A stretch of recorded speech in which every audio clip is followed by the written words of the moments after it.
नमस्कार साथियों, आज आया है यूपी बोर्ड का रिजल्ट और इस वीडियो के माध्यम से मैं मिलवाने वाला हूं उन होनहार छात्र छात्राओं से जिन्होंने राज्य में या जनपद में स्थान अर्जित कर अपने परिवार का, अपने विद्यालय का और अपने क्षेत्र का नाम रोशन किया है।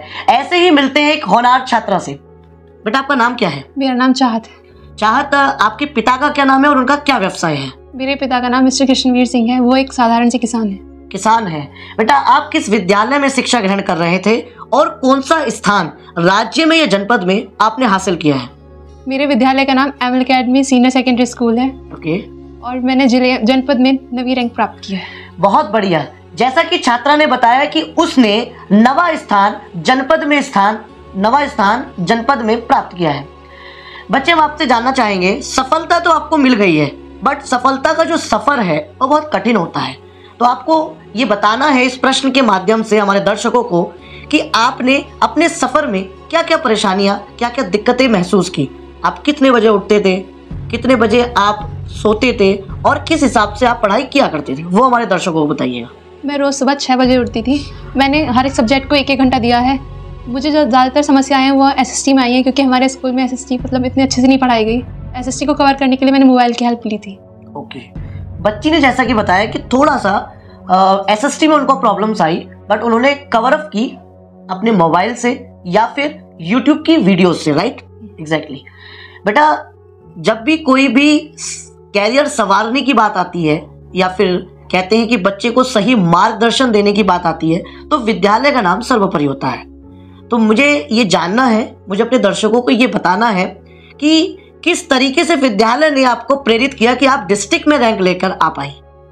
हमारे विद्यालय में प्रत्येक बच्चे को मतलब प्रोत्साहन दिया जाता है कि आप और अच्छा कर सकते हैं। ठीक है। हमारे वीकली टेस्ट होते थे, मंथली टेस्ट होते थे। ओके। और हर चैप्टर का टेस्ट लिया जाता था। टीचर ये समझाते थे कि जो आपसे नहीं आ रहा है उसको आप कैसे कर सकते हैं। ओके। बच्ची ने जैसा कि बताया कि उसके वीकली टेस्ट और मंथली टेस्ट पर विद्यालय ज़्यादा जोर दिया करता था और जो भी खामियां हुआ करती थी उसको समझाया करता था। बेटा, जब हम सफ़र पर चल रहे होते हैं तो कहीं ना कहीं कोई ना कोई ऐसे दोस्त या फिर परिवार के सदस्य या फिर स्कूल टीचर्स ऐसे होते हैं जो कंधे से कंधा मिलाकर चलते हैं। वो आपको बहुत ज़्यादा बूस्ट करने का काम करते हैं। नहीं बेटा, हो जाएगा, आप बेहतर कर सकते हो, आप इससे और बेहतर कर सकते हो। ऐसे किसी भी विद्यार्थी का या फिर ऐसे किसी भी टीचर का नाम अगर आप वीडियो में लेना चाहते हैं तो उनका नाम ले सकते हैं। मेरे ट्यूशन टीचर थे गौरव सर। वो मेरे चाचा भी लगते हैं। उन्होंने बहुत मोटिवेट किया। और जैसे मेरी मम्मी है, उन्होंने ये बहुत मोटिवेट किया। ओके। जैसा कि बच्ची ने बताया कि उनके गौरव सर हैं और माता जी का उन्होंने नाम लिया है। बेटा, परिवार में किस तरीके का आपका माहौल रहता था पढ़ने के लिए? क्या आपको सेपरेट रूम मिला है या फिर आप काफ़ी दिक्कतों में पड़े हैं? थोड़ा सा आप माहौल और बताइएगा कि अपने घर के बारे में किस तरीके का माहौल पढ़ाई का रहा है। पढ़ाई के लिए कोई सेपरेट रूम तो है नहीं, जैसे आप जानते हैं गांव में कहाँ होता है ऐसा। ओके। तो रात को जब सब सो जाते हैं तो शांति हो जाती है, जब भी पढ़ाया करते थे। अच्छा। तो रात को पढ़ा करते थे लेट नाइट तक, राइट? हाँ। तो सुबह कितने बजे उठते थे आप? 6 बजे। 6 बजे। तो फिर आपकी नींद कैसे पूरी हुआ करती थी? नून में, यानी स्कूल के बाद आकर बच्ची सोया करती थी। बेटा, सबसे पहले आपको मैं शुभकामनाएं प्रेषित करता हूं कि आपने जनपद में स्थान अर्जित किया है और अपने गांव का, अपने क्षेत्र का और अपने विद्यालय का नाम रोशन किया है। मेरी तरफ से शुभकामनाएं। अब एक अगले प्रश्न की ओर आते हैं जो बहुत इंपॉर्टेंट है, that is regarding the career. आप आगे चलकर क्या भविष्य देखती हैं, किस लाइन में आप जाना चाहते हैं और उसको किस तरीके से पूरा करने की प्लानिंग कर रहे हैं? मेरा आगे का सपना सिविल सर्विस में जाने का है। ओके। उसके लिए मैंने जैसे भी फर्स्ट ईयर होता है उसमें इतना सिलेबस नहीं है कि आपके परसेंटेज का जोर भी नहीं है। अभी से उसके लिए प्रिपरेशन कर रहे हैं। किस तरीके से प्रिपरेशन कर रहे हैं? आप घर से पढ़ रहे हैं या किसी के मार्गदर्शन में आप पढ़ रहे हैं या ऑनलाइन क्लास आपने ज्वाइन की हुई है? मैंने अभी नाम लिया था मेरे गौरव सर का। उन्होंने अभी हाल ही में 3 बार PCS का एग्जाम दे चुके हैं। वो कभी 1 नंबर से कभी पॉइंट में रहे हैं। तो वो काफ़ी मोटिवेट करते हैं। वही बताते हैं कि सिलेबस क्या है, कैसे पढ़ना है, कहाँ से पढ़ना है। तो इनके एक रिलेटिव्स हैं गौरव सर, वो इनको काफ़ी मोटिवेट करते हैं और बच्ची का सपना सिविल सर्विसेज में जाने का है और सिविल सर्विसेज में जाने के लिए जो भी मार्गदर्शन इनको चाहिए वो इनके रिलेटिव्स या फिर टीचर गौरव सर से मिल रहा है।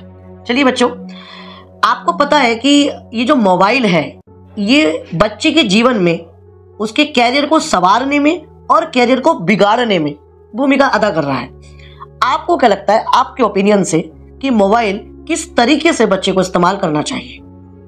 मोबाइल जैसे रील्स वगैरह देखते हैं तो फिर वो कंट्रोल नहीं हो पाता है बच्चे से। ओके। उंगली चलती ही रहती है। ओके।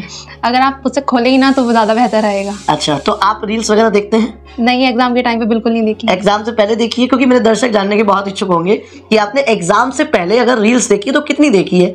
जैसा कि आपने बच्चों को मार्गदर्शन दिया कि रील्स पर ना जाएं, तो क्या ये आपका अनुभव है? क्योंकि मई जून के टाइम पर मैं देखती थी, मेरी मम्मी बहुत डांटती थी। पर बच्चों से कंट्रोल नहीं होता, मेरे से भी नहीं होता था। फिर जब ट्यूशन टीचर जिनका मैंने बताया उन्होंने बहुत समझाया तो फिर मैंने देखना छोड़ दिया। ओके, तो आप क्या सोशल मीडिया प्लेटफॉर्म पर भी एक्टिव रही हैं उस समय?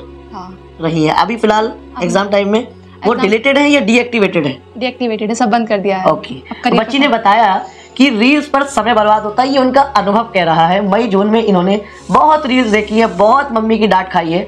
उसके बाद फिर इन्होंने प्रेरणा ली और प्रेरणा लेने के बाद सब तरीकों से मोबाइल को इन्होंने यूटिलाइजेशन किया है कि पढ़ाई में किस तरीके से इस्तेमाल किया जा सकता है।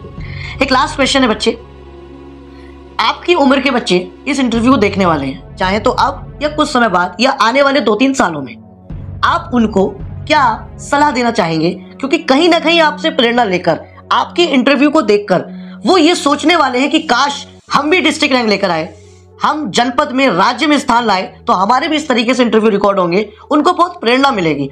तो आप उनको क्या सुझाव देना चाहेंगे? मेरा कहना यही है, क्योंकि सब बच्चे सोचते हैं कि मैथ साइंस वगैरह ज़्यादा टफ होते हैं तो ड्राइंग पे कम ध्यान दिया जाता है। मेरा भी अनुभव है, मैंने ड्राइंग पे बहुत कम, उसमें मेरे 91 मार्क्स आए, बाकी सब में अच्छी मार्क्स आए। तो मेरा ये ड्राइंग पे थोड़ा और ध्यान दिया जाता तो अच्छी परसेंटेज गेन हो सकती थी। ओके, तो बच्ची ने कहा है कि ड्राइंग पर फोकस करना है आपको, और ऐसे सब्जेक्ट जिस पर कम फोकस किया जाता है, जैसे ड्राइंग बताया, इसके अलावा हिंदी, इंग्लिश आप बता रहे हैं। हाँ। ओके, तो इनका कहना है कि कुछ ऐसे सब्जेक्ट्स हैं जिनको हम एक तरीके से साइड में रख देते हैं, इसको तो कर लेंगे, ये तो हो ही जाएगा। वो सब्जेक्ट्स कहीं ना कहीं बच्चे की परसेंटेज को घटाने में भूमिका निभाते हैं। तो आपकी परसेंटेज एक अच्छी बनी रहे, एक बेहतर परसेंटेज बने, ऐसी बच्ची कामना करती है। मैं अपनी कांट क्षेत्र की ओर से, अपनी टीम की ओर से और मुरादाबाद जनपद की ओर से आपको शुभकामनाएं प्रेषित करता हूं, आपके परिवार के लोगों को शुभकामनाएं प्रेषित करता हूं कि आपने जनपद में स्थान अर्जित कर हमारा मान बढ़ाया है। Thank you.